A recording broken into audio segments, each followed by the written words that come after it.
Society chapter here at the Maverick School of Law, and I'd like to welcome you all to today's talk entitled Progressive Constitutionalism, Originalism, and the Significance of Landmark Decisions in Constitutional Theory.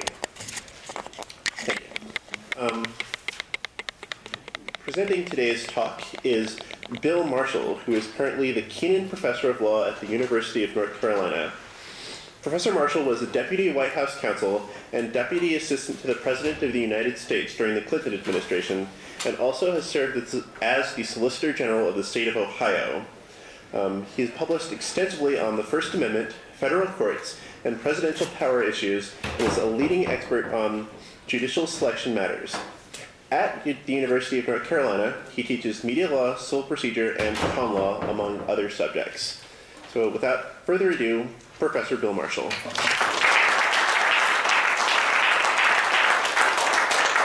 Thank you, Sebastian. Thank you all for coming out. First, let me say, I love this school, and I love this institution. I come here on a regular basis. Some of my closest friends and academics, Dan Conkle, Don Johnson, are here. You have a wonderful, great faculty. I love this institution up until we play in the NCAA tournament. And if we do, if that happens, all bets are off, but then I'll be back again. This is a great place. And thank you so much. Thank you so much for inviting me here and having me here. This is a terrific time if you're studying constitutional law. I mean, look at all of the issues that are going on. Affirmative action, the Supreme Court just took a new case on that, gay marriage, campaign finance, and of course the healthcare litigation. So all of these great cases. So, well, of course, what I'm going to talk to you about today is constitutional interpretation.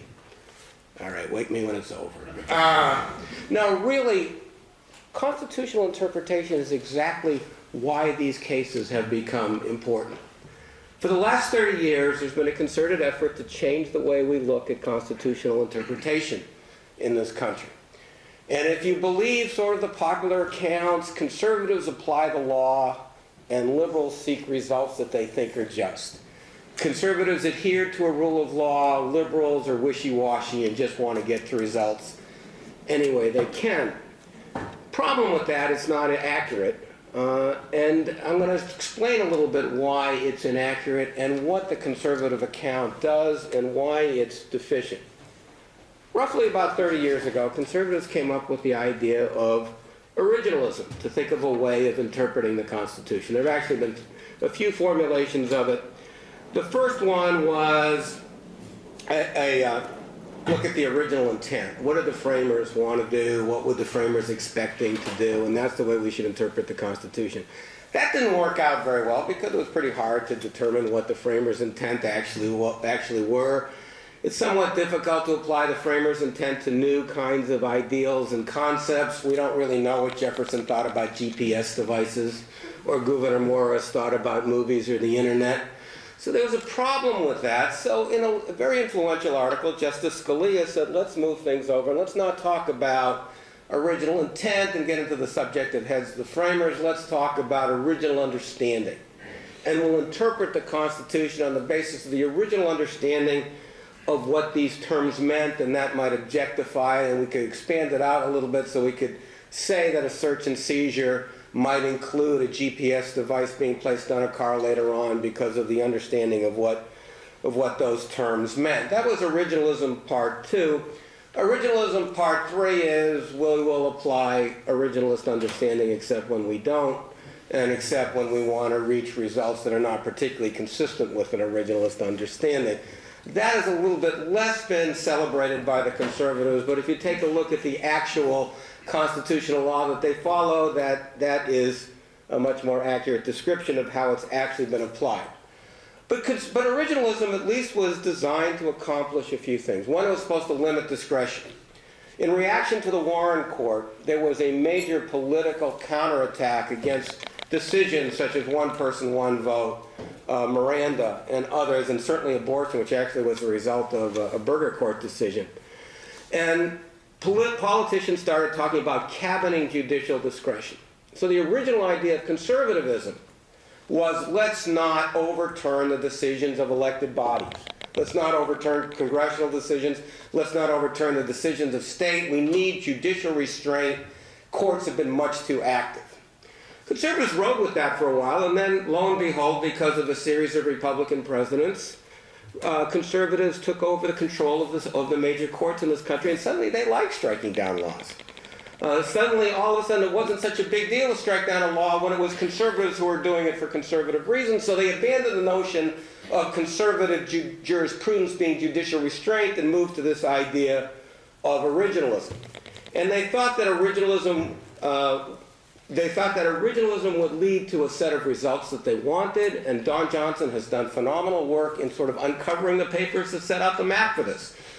In Ronald Reagan's Justice Department, Ed Meese, when he led that, came up with a series of memos talking about how a method of constitutional interpretation should lead to particular results that the conservatives wanted. It was there in the blueprint, and that was one of the purposes of moving to sort of this notion of originalism. There are analytical problems with originalism.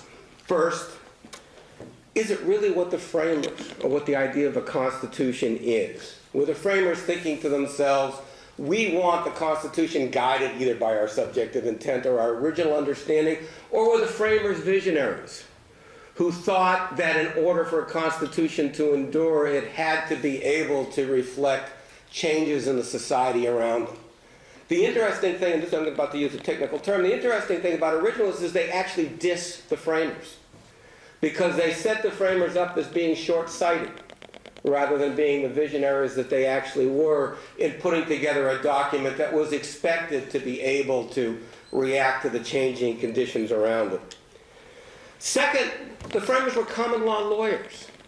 They understood that there wasn't this fixed notion of law hiding behind a cloud somewhere, and that law moved forward as the understandings changed, as people grasped new meanings and new understandings of basic principles. This was what they were schooled in. The idea that they would have wanted to freeze the meaning of a constitution in time was antithetical to the kinds of lawyers they actually were. Fourth, original intent is actually unclear. I mean, who are you going to figure it out from? How do you figure out what original understanding is? How do you figure out even what the consensus was at the time of the framing of the Constitution? It's not like the framers came into that hall in Philadelphia, joined hands and sang Kumbaya. There were major disagreements. Patrick Henry agreed with James Madison about as much as Nancy Pelosi agrees with John Boehner. There were major differences on the issues of the day. It was a political document. And fifth, what was reflected in that political document are obviously intentionally vague terms that the framers wanted to be interpreted over time. Part of that was a result of political compromise, and part of that is they understood they didn't have all the answers. So when you come up with terms like freedom of speech, or executive power, or 100 years later, when the 14th Amendment is enacted, equal protection of the laws, or due process, there's an understanding that the meaning of these words have to be filled in by subsequent decisions.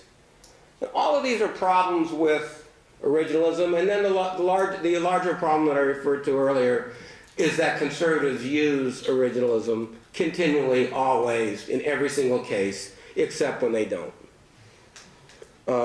You cannot, absolutely cannot, justify invalidating federal affirmative action on originalist grounds. It cannot be done. There is no equal protection clause that applies to the federal government.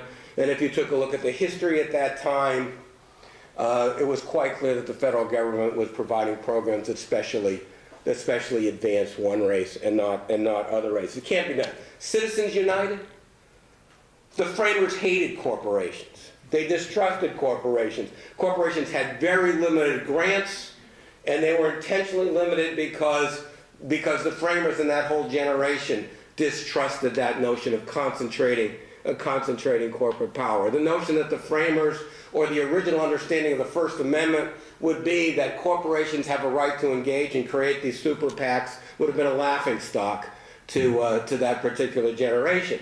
But both affirmative action, both campaign finance and striking down campaign finance are central to the conservative political agenda, and they aren't going to let something like originalism get in the way.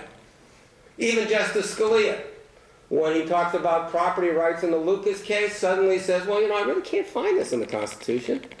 Takings, I understand that takings meant a full kind of seizure back then, but we have a constitutional culture that supports the finding of a regulatory takings. Constitutional cultures say what? In Smith, in Employment Division versus Smith, when he's which is the religion case, all of a sudden Justice Scalia is talking about hybrid rights when he's distinguishing a previous case. Hybrid rights sounds to me a lot like Griswold and penumbras. It's just penumbras and Griswold and applied to a result that Justice Scalia wanted to achieve. Okay. All of this, however, I'm having fun making fun of originalism. All of this, however, doesn't mean we shouldn't take originalism seriously for a moment. Because it could be honestly applied, right? Conservatives don't want to do it because it's going to lead to some results they don't like, but it could be honestly applied. And there are some reasons why you might like originalism. One is you might think if we look to original understandings, it might cabin judicial discretion. It might make constitutional law more predictable. I'm not sure that it would, but maybe we can say that there's a virtue to that. And we could also say that there's a virtue that if we say there's an original understanding that looks like more of a strict fealty to an idea of a rule of law than that we might see otherwise. I happen to disagree with both of those counts, but let's take them seriously for a moment and say we've got a reason to look at originalism and test it and see if it's an appropriate interpretive approach. The way I'm going to test that, as Sebastian indicated in the title of my talk, is I'm going to talk about 4 major cases that I don't believe can be justified on originalist grounds, and ask what our Constitution would look like if these cases didn't come out the way that they did. 4 cases are West Virginia Board of Education versus Barnett, Brown versus Board of Education, Gideon versus Wainwright, and Reynolds versus Sims. My guess is you know all of them, if not directly by name, at least you know what they did, and let me talk a bit about it. West Virginia versus Barnett, one of the most important First Amendment cases of all time. Decided in the middle of World War II, the case held that the Jehovah's Witnesses kids couldn't be compelled to salute the flag and say the Pledge of Allegiance. Decided in the middle of World War II. Imagine how that decision would reflect in today's culture if for the first time it was held that somebody didn't have to salute the flag or say the Pledge of Allegiance. Really hard to defend Barnett on originalist grounds. The text of the First Amendment talks about the right to speak, doesn't say anything about the right not to speak. You can be forced to say something and nothing prohibits you if you're a Jehovah's Witness kid from getting up and saying, "Only kidding," after they do the Pledge of Allegiance. The First Amendment text doesn't talk about any right not to speak.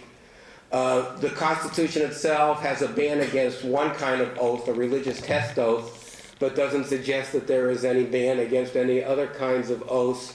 And there doesn't seem to be any indication that at that time it was thought that there was a constitutional prohibition on being forced to say something. When the First Amendment gets reenacted through the 14th Amendment at the end of the Civil War, all the Southerners are being forced to take loyalty oaths. So again, there's no suggestion here that it's unconstitutional for people to be forced to say an oath. And it may be, for the framers of both the First Amendment and the 14th Amendment, they really didn't see such a big deal on this. Justice Frankfurter, who wrote a decision 3 years earlier, Minersville District versus Gobias, which upheld the saluting the flag in the face of a free exercise challenge, talked about the need of promoting national unity, talked about the importance of coming together as a society in support of these kinds of patriotic activities such as saluting the flag or saying the Pledge of Allegiance. And that was certainly there at the time of the 14th Amendment. That was certainly there at the time of the enactment of the First Amendment. Yet 3 years later, in the middle of World War II, Supreme Court finally says, that result in Gobitis is wrong, and we think that there is a right here that people have not to be forced to salute the flag. Why? Why did it happen then? Well, there are a couple of reasons, not the least of which is there actually the Gobitis decision led to violence in West Virginia where kids were actually being beat up, Jehovah's Witness kids. But the more important reason is the justices of the United States, I think, looked across the pond and said, who is being forced to salute the flag? Who is being forced to engage in patriotic rituals like this? And isn't that the hallmark of totalitarianism? Isn't that what totalitarianism is all about? And in the reaction to the Nazis, I think, or at least not just reaction to the understanding, but the understanding that the Nazi period gave the court in terms of what totalitarianism meant, gave a new meaning to the First Amendment and what the First Amendment meant in light of that kind of activity out there. And Barnett comes out and decides that one does have a First Amendment right not to salute the flag. And some of the most beautiful language in the history of the First Amendment comes out of that decision. I urge all of you to read that. Justice Jackson, who may be the greatest writer the Supreme Court has ever seen, wrote that particular decision. Brown versus Board of Education. You all know that one. Real hard to justify that on originalist grounds, unlike the other three cases I'm talking about. People have tried, Michael McConnell has tried, Robert Bork has tried. They really haven't succeeded. There's virtually no evidence at all that the framers of the 14th Amendment thought that the Equal Protection Clause would eliminate all segregation in the society or bring it to get, or get rid of the possibility of laws like Jim Crow. For them, the interpretation in Plessy versus Ferguson of separate but equal really wasn't that much out of line with what the historical practice was at that particular moment. But in Brown versus Board of Education, the court comes up with one of the most important decisions that it has ever issued. So important, as a matter of fact, what's interesting when you look at the modern equal protection cases deciding issues like affirmative action, all justices on both sides of whichever way they come out cite Brown more than they cite the Equal Protection Clause as defining what the Equal Protection Clause means. There's a difference of understanding, obviously, but they look at Brown and what was Brown all about. Brown has become like it is written in the Constitution itself. Well, what led to the change in Brown? What happened there? There are a lot of reasons why I think the court decided Brown when it did, not the least of which was that the Soviets during that period were using Jim Crow and segregation as an appeal to third world countries as to why they should be on that side of the bipolar foreign affairs that dominated the period at that time, the Cold War. It was great propaganda to be able to show that the United States discriminated against folks on the basis of their race, for the Soviets to be able to advance their different vision of the world. That was going on, but something else had happened. World War II. And in World War II, it was a battle, a war against racism, and perceived to be a war against racism, and argued as a war against racism. It was real hard to come out of that war and then still allow de jure racism to take place. And not only that, there was still some segregation in the military, but black and white soldiers fought together to win that particular battle. The idea of segregation didn't fly. It had no kind of appeal. It was always a reprehensible idea. It was even more reprehensible after World War II changed the entire vision of what the United States was all about.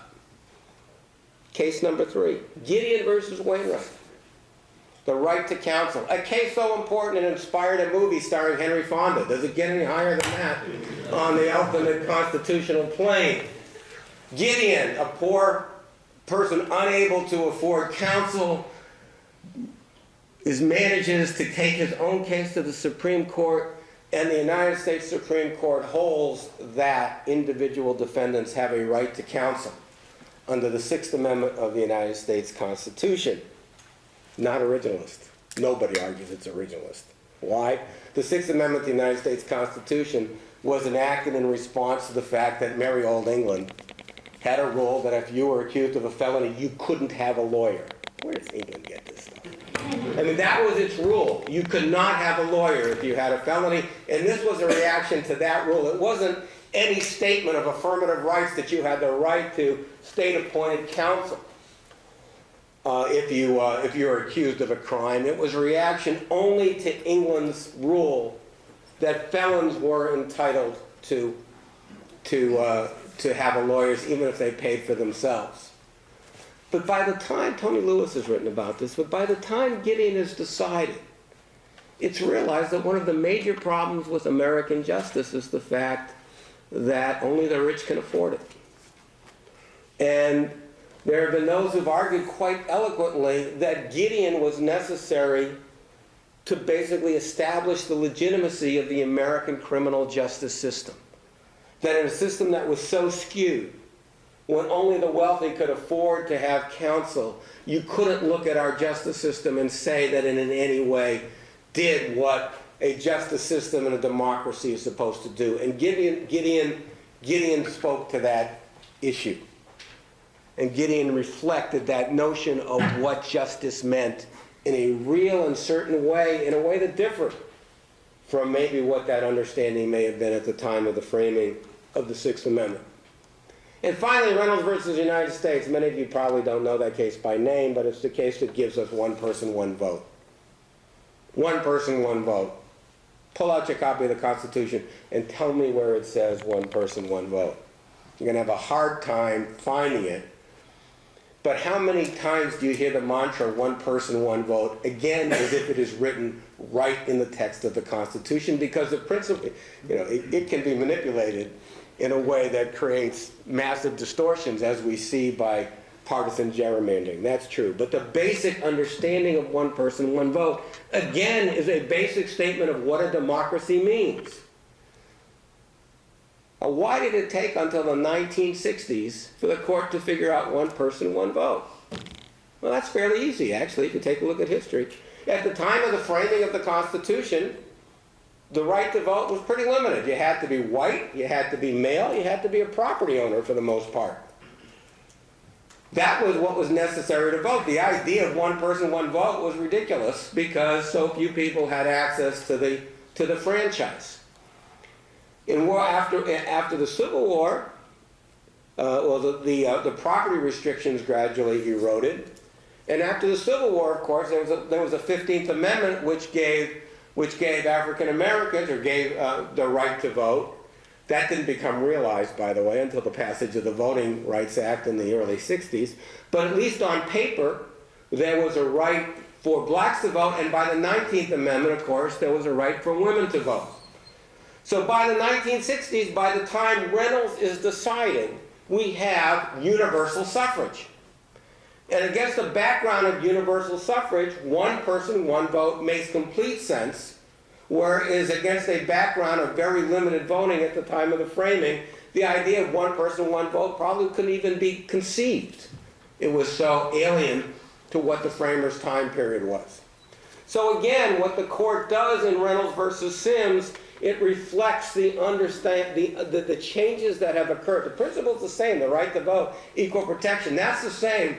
But the court's decisions reflect the massive changes in society that have taken place that give real reality to this understanding of one person, one vote. All four of these decisions cannot be justified on originalist grounds. What kind of country would we have right now if we said that there was we didn't have one person, one vote? We didn't have a right to counsel. Kids could be forced to salute the flag or say the Pledge of Allegiance, and we recognized de jure discrimination and said that de jure discrimination was okay. What kind of constitution would that be? Now, maybe we can come back. Maybe the originalists, the real originalists, and I don't mean the political originalists. I mean people who actually try to be originalists. There's some academics out there who are honestly trying to apply originalism across the board. They might respond. You could come back and say, well, these cases were exceptional cases. All four of them. You picked out four really exceptional cases. And all four, true, they're exceptional. Brown versus Board of Education was necessary not just to correct one of the most massive injustices ever occurring in Western civilization, but it was also a message to the rest of the world as to who we were as a nation and help us win the Cold War. Barnett sent the message to our allies what the difference was between the United States and Nazi Germany. Gideon sent the message to the world of what American justice was supposed to mean. And Reynolds sent the message of equality, fundamental political equality. Maybe we needed to get all of these messages out, so we're going to bend the rules of originalism to allow for these cases. Except if you're taking originalism seriously, you can't bend the rules. That's not what it's all about. If you bend the rules here, why don't you bend the rules someplace else? The theory becomes bankrupt. It loses its power if you say that there are exceptions that were going to be allowed, because the idea of originalism, after all, was to cabin what judges do. And this doesn't cabin what judges do at all. So the only response that can be made, and Randy Barnett has got enough guts to say it, is that these cases are wrong. Bork said Reynolds versus Sims was wrong. Is to just say that these cases are wrong. And so I'm going to open this up for questions in a couple minutes. But again, I want you to think. I want you to think, do we want a Constitution? Would the Constitution have legitimacy if none of these principles were established? What would it mean for our understanding of who we were, of who we are as a nation? There is, by the way, an alternative to originalism. And it's older and more original than originalism.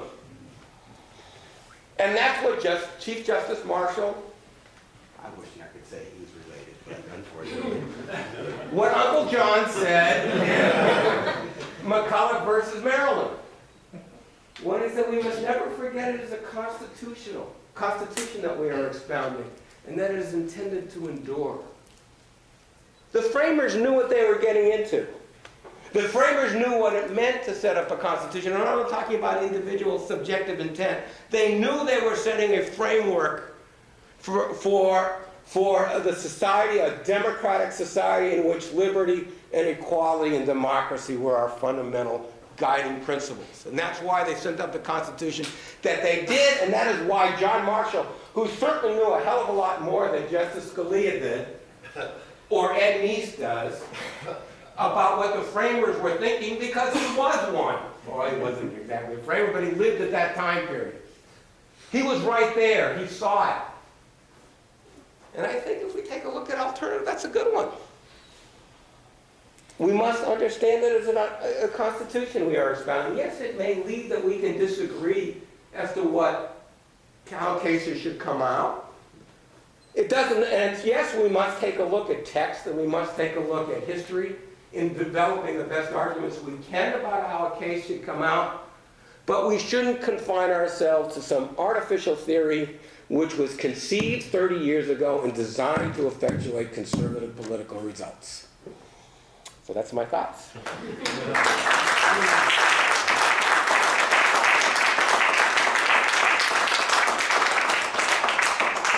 think we'll take some questions from the crowd now.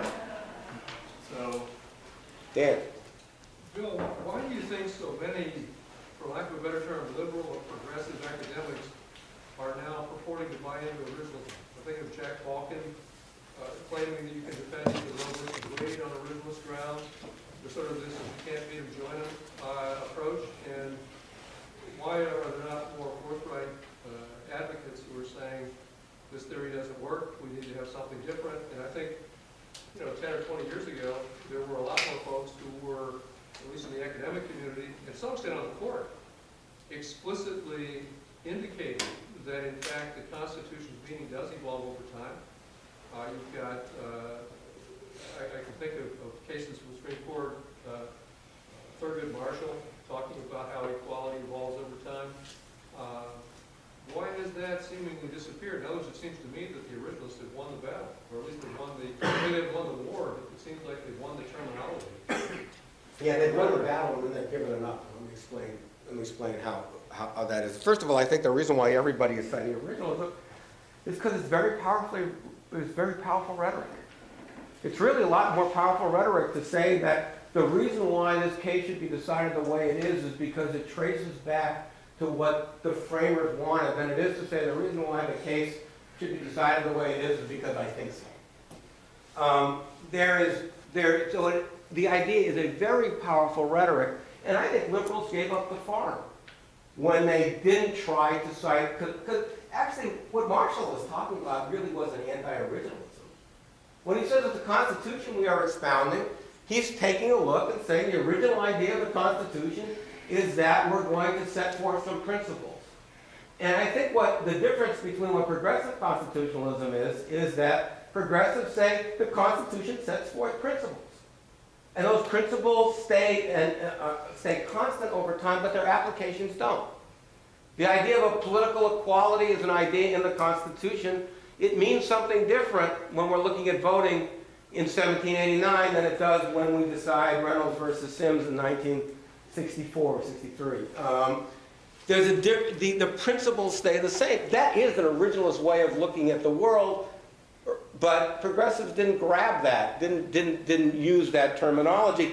Conservatives did, and it turned out to be very powerful. And I do think the mythology that the conservatives have been able to win in the air wars, that they're applying law where progressives are not, has led many progressives to sort of start to adopt some of that language because it is so powerful. But not only is it powerful, it also does reflect what I think true constitutional interpretation is, because what I'm talking about really is what I think the original design of a constitution was designed to achieve, setting forth principles. Now, what's interesting about conservatives right now is conservatives are moving in the other direction.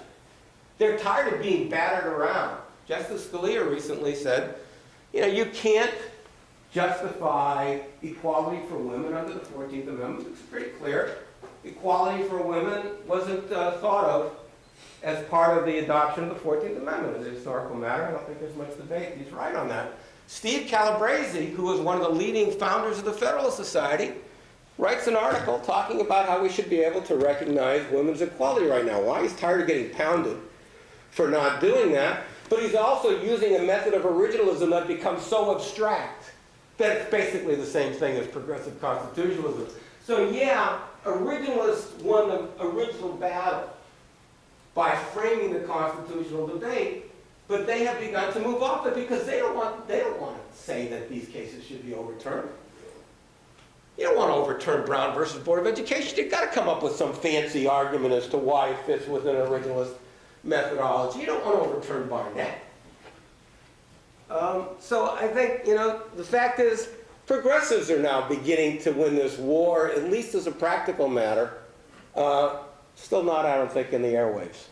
And, we've seen an entire political movement generate on a notion of originalism that's got nothing to do with anything the Constitution is all about, but it's been very, very powerful in terms of catalyzing a major political force. Yeah. I wonder if you could talk for a minute about the Second Amendment. It seems like that's an area, especially trying to reflect this judicial philosophy into the public sphere. That's a place where it's gained a lot of traction. And to me, the idea that the original intent would have been for a handgun in every household is a little absurd, but I wonder if you could comment on that. Yeah, I may have to turn in my ACS card when you hear the answer that I'm about to give. Heller is a really interesting case. Do you want to talk about proving Dan's point that the originalists have won? Both sides argue Heller on originalist grounds. Both sides cite history. One of the other problems with originalism is it requires lawyers to cite history. We don't do that. And we don't do it well. What we do is we look for little historical facts here and there to build up an argument. That's what we know. That's what we're trained to do. We're not real historians. So you can read these opinions on both sides, and they read like beautiful historical tracts and just understand they're written by lawyers. With Heller, I think, it's a strange. It might seem strange that originalists are going to find a meaning in the Second Amendment that had been rejected for 200 years. Suddenly it's going to appear at this late date and time. There doesn't seem to be much to indicate that you have the right to have handguns the way you want. All of a sudden, Justice Scalia's opinion starts finding all these exceptions. For people who are for felons and for others, there's no evidence of that. It's like, he criticizes Roe versus Wade all the time because Roe looked arbitrary. This is arbitrary. He's picking out all these kinds of exceptions out of nowhere to put into it. That said, my own interpretation of Heller is I think it's probably I think it's a better argument on the majority side and the result than on the other side. Why? Because I think the Bill of Rights should be interpreted broadly. If you're going to interpret the First Amendment broadly, why not interpret the Second? I mean, the Second Amendment there, the idea of a notion of individual freedom, the idea of a notion of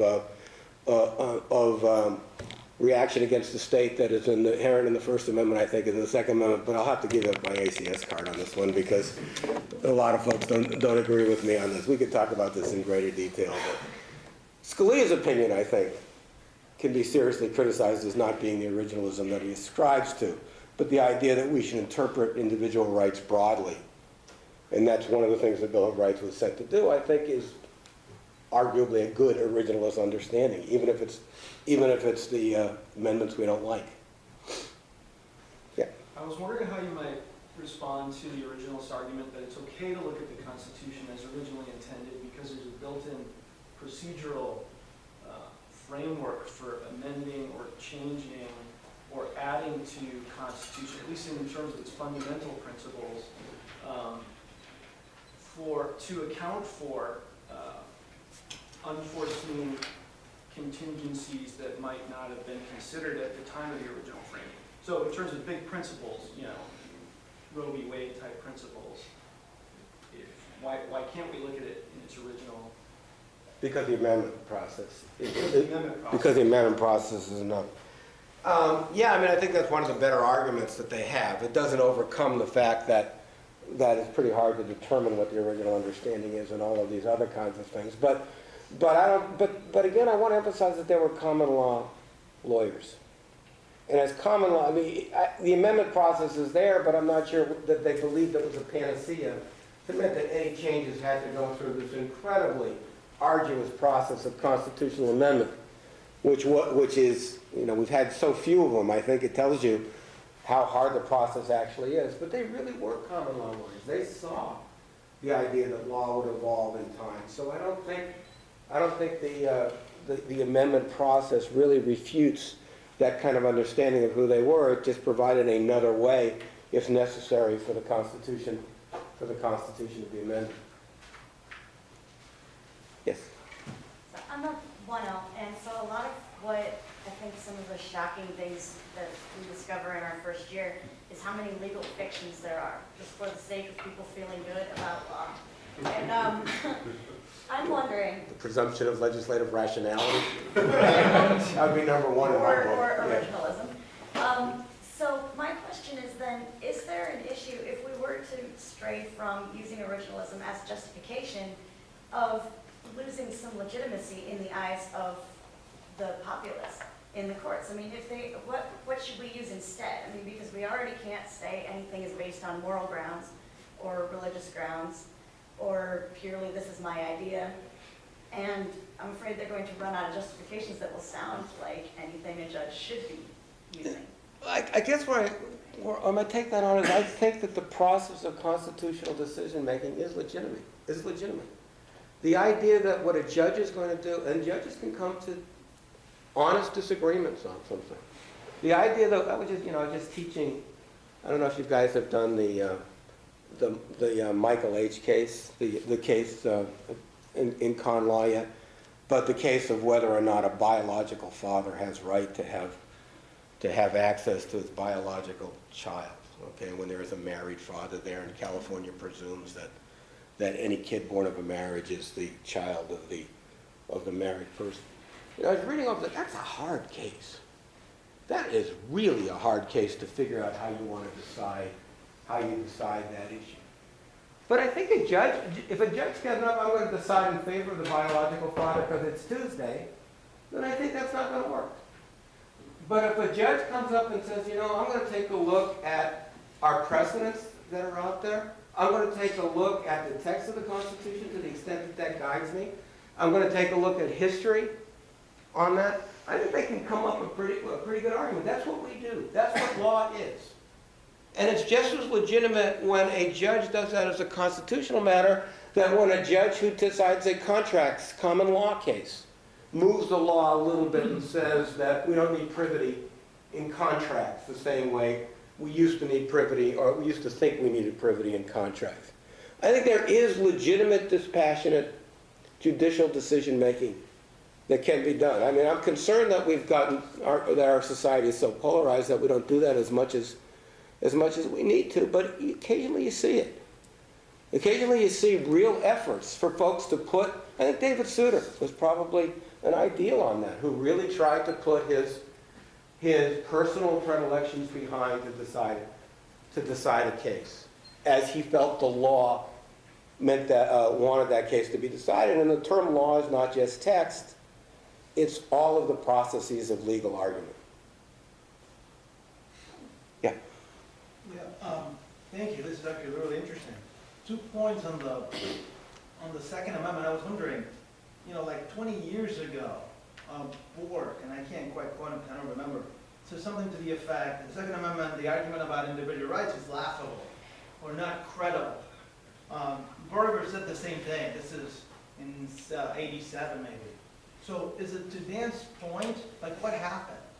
Right, from then to, these are the people you would expect to be making different arguments today than they made back then. So is it, Dan's point, is it that we've evolved as a constitutional culture? Is it political arguments that are being made today that are not fancy anymore? And then the second point, I'm wondering in light of that question, if I may, about your friend Sandy Levinson. I remember when he came to his view about the Second Amendment, the New York Times put him on the front page. And it was a big deal. Maybe also to Dan's point about who's won the battle about originalism. And then to that, really the final question, which is, I'm wondering about how you teach con law in light of your point today. Well, how is it that, I struggle with this question about the court, right? If you get to where you are arguing, the court is doing all these crazy things, Scalia is not honest, or the race cases aren't really true to what they say they are. What do you tell your students? How do you do it? Well, there's a lot of rich things in what you said. Let me break it down. One of the things I tell my students is if you're facing the United States Supreme Court and you have an argument in front of them, or you're facing the Seventh Circuit Court of Appeals, or you're facing a district court judge, you can get up there and say, Your Honor, you're going to rule the way you're going to rule, so I might as well not say anything and sit down. But you're not going to win. Lawyers are taught a skill, a real skill. Part of that is how you frame the case. Part of it is how you discuss the case. What I tell my students is you're picking up a whole bunch of tools in the toolbox here. You're picking up precedent, you're picking up constitutions of policy, you're picking up text, you're picking up all of these tools of how to construct a legal argument. It may be true that in a certain amount of cases the justices have decided where they're going to go. But you can make them come back, or at least you can appeal to things they believe in order to be able to structure an argument. You can show them that if they go down this result, I am notoriously bad in predicting Supreme Court decisions, but I'd be real surprised if Justice Scalia doesn't vote to uphold the health care law. Because I think Justice Scalia understands precedent and what precedent means. And he understands, I think, what the precedent would be of striking that down. So you show, we talk about slippery slope arguments, but you show the implications of something. Or you conceptualize a case in a certain way that might be different than the way it's conceptualized before. The healthcare litigation, too basic conceptualized. The conservatives are conceptualizing it as the feds regulating inactivity.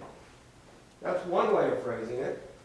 Folks on the other side are conceptualizing the case as the feds regulating self-insurers. Wow. The skill of being able, and you want to read great briefs, by the way, read the briefs on both sides of the healthcare brief. The skill of being a lawyer isn't knowing the answer right away. There are a few answers. You can't drive faster than 55 on some roads here. There's a nice one, but for the most part, what we do as lawyers is we bring things together when we make arguments. So I tell my students, I'm not going to tell you there's a scientific answer of whether Michael H. should have access to his biological kid. But I will tell you that you're going to be able to argue both sides. And sometimes I just tell my students, you want the answer? Okay, I'll give you the answer. And I point to one and say, argue no. And I point to the other and say, argue yes. You got your answers. And do it. With respect to With respect to your original question about the Second Amendment, yeah, I think one of the problems in constitutional interpretation is how things do change. There's no question that, and people have written on this, that there was a real grassroots movement to change the understanding of what the Second Amendment might be, and that came up to fruition in the case of Heller, and that probably influenced the way that the court was going to go. I was talking with Professor Johnson and John last night about how, if you read the cases, the parochial school cases, or the aid to religious schools cases, the way schools are described in the early decisions, the way parochial schools are described in the decisions of the 70s and 60s is much different than the way religious schools are described. Now, we move from the term parochial to religious, in part. The way we understand things change. But, you know, that's what a constitution, that's what Marshall, I think, is saying, is that we have to, if we start using anachronistic ways of looking at the world and deciding particular cases, we don't have what the Constitution's supposed to be. And that's the way the Constitution, I think, loses its legitimacy. I don't know if that answers all your questions, because you had a lot of them. Yeah. Yeah, I guess my concern, or not my concern, but when I think about originalism, it seems to be, in practice, pretty much like what we had before, in that whichever way the judges want to go, they'll find a way to go there. And for instance, like if you look at the 14th Amendment, when you're trying to expand that protection for the groups, suddenly there's the case that, well, you know, the original understanding was that it actually applied to the freed slave, but, you know, we say that despite the fact that the framers certainly could have limited to that if they wanted to, but chose or declined to do so. And then you get to cases like Parents Involved, where all of a sudden you're not reading that anymore and saying like, no, just look at the text here, you know, it doesn't say anything about this. The original intent is something that we're going to kind of be quiet upon. And so it almost seems like in practice, there's not really any difference. It's again not hard to be cynical at some level. I'm not going to disagree with you about it being, about how hard it is to be cynical, but I will tell you that in most cases, there are some cases, I'm sure campaign finance, the justices knew where they wanted to go before they voted on that case. Maybe Heller, I don't know. Probably there were some who in Heller who, if you asked them, didn't know weren't sure which way they were going to go. And we live in such a polarizing world that I was saying right before we started this, that if Obama appointed Scalia right now, it'd probably go down. Because if one side says one thing, the other side saying something else. And this really, you know, when Olympia Snow retires, that's got to tell you something. This is a bad world we're living in. So I can't tell you that polarization won't have effect either, but I will tell you that arguments do make a difference. And the way you conceptualize things can and do make a difference. There have been a couple of cases this term that I think people have been surprised at the way the cases came out. If you had just anticipated political inclination, the Zenith Board case, I don't think people would have thought Dan, you might disagree with me, but I don't think people would have thought that it would have been as unanimous as it was in result. Pointing to Dan, because I hope you know he's one of the top religion experts in the nation here, so he can tell me I'm wrong afterwards. Or the DPS case. I'm not sure everybody thought that case would have been decided as easily as it was, and I'm sure the way that the lawyers argued that framed the issue in the mind of the judges so they could see the implications beyond just the specific result they want to get to. So I think, yeah, it makes a difference, and it makes a big difference. I mean, I've argued cases I haven't believed in when I worked for government, or I've taken positions I haven't believed in when I worked for government, because I think the justices do understand, a good judge does, a good justice understands that they have a duty of fealty to law more than fealty to their own political preferences. If we take that away, I think we're losing something. I think and I think, you know, that is eroding a little bit because everybody just looks at these decisions as if they're purely political. And I don't think all of them are. Can't deny that some are. Yeah. In your four examples, you explained that you gave sort of grand historical context that maybe justify why, the Cold War or whatever. If you were to look at now and say what's the grand historical context, you have globalization, economic crisis, wealth disparity. The court has historically not necessarily good at dealing with class issues. How do you think especially in originalism, I mean, I don't know what the original understanding of wealth disparity would be given the wealth disparity between the framers and the people. How do you think the court will respond to that context? And do you think that will it change the way they're interpreting, or whether or not they're, both sides are talking about originalism? It's a hard question. I spoke at the Federalist National Convention about a year ago when they were talking about American capital systems and American exceptionalism of the capital system. And the theme of their conference was that it was kind of a constitutional culture rather than a constitutional definition, was that what we are as a society is one based on capitalism and not based on a European-like welfare state. And the panel that I was on healthcare and wasn't arguing about the constitutionality of the original mandate as much as it was arguing about whether or not the notion of a federal healthcare program fit within who we were as a nation.